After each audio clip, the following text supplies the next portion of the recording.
जय भोजपुरिया समाज। जी हाँ भैया, आप सबके बीच एक बहुत ही खास जानकारी लेके आइल बनी। पावर स्टार पवन सिंह के फैंस लोग खातिर एक बहुत बड़ा अपडेट यानी खुशखबरी बा। साफ तौर पे बता दी, पावर स्टार पवन सिंह के एक और बवाल धमाका आप सबके बीच आवे वाला बाटे। जी हाँ भैया, आप सबके पता भी बा, लेकिन आप सबके बता दी ओकरा बाद भी बहुत सारा धमाका होला बा। पवन सिंह लगातार कुछ दिन पर पवन सिंह बहुत सारा गाना के शूटिंग करत रहता है। जी हाँ भैया, आप सबको बता दी कल्हे के बात है। जी हाँ भैया, कल्हे पावर स्टार पवन सिंह एक और धाकड़ और बवाल गाना के शूटिंग कंप्लीट कैले बने। जी हाँ भैया, विशेष तौर पे बता दी बहुत ही धाकड़ गाना बाटे। जब आई तो बतौर आप सब जान जाम।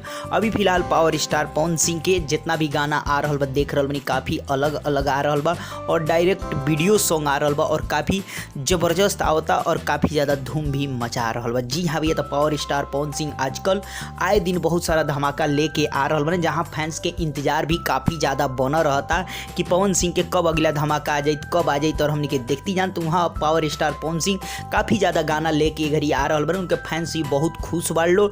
जी हाँ भैया, कहे कि भैया पवन सिंह बहुत कम गाना लेके आवे ने, आप सबके पता बटे उन्हें फैंस के इंतजार बहुत ज़्यादा रहला। तो आजकल पवन सिंह बहुत ही ज़्यादा गाना लेके आ रहा बने उस हिसाब से।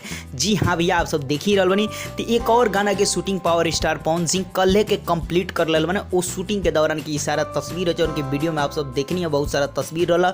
जी हाँ भैया, हालांकि वो गाना के बारे में कुछ खास और कुछ इन्फॉर्मेशन नहीं है, लेकिन इतना बाकी गाना बहुत लाजवाब बटे। शूटिंग कंप्लीट हो गया, बहुत जल्द एडिटिंग वगैरह हुई, उसके बाद आप सबके बीच फर्स्ट लुक भी आई और गाना भी रिलीज हुई। लेकिन फिलहाल एक नया गाना आवे वाला बा, उसके बाद भैया ये सब भी जितना गाना शूट हो रहा बा सारा गाना आई। तो अब आप सब बताइए भैया, पवन सिंह के गाना शूटिंग कंप्लीट हो गई बटे, आप सब का कहल चाहे, ये रिपोर्ट आप सबके कितना पसंद आई और कितना ज़्यादा धूम मचाई गाना, जरूर कमेंट करके बताइए। चलते चलते वीडियो के लाइक करी, ज़्यादा से ज़्यादा वीडियो के दबा के शेयर करी।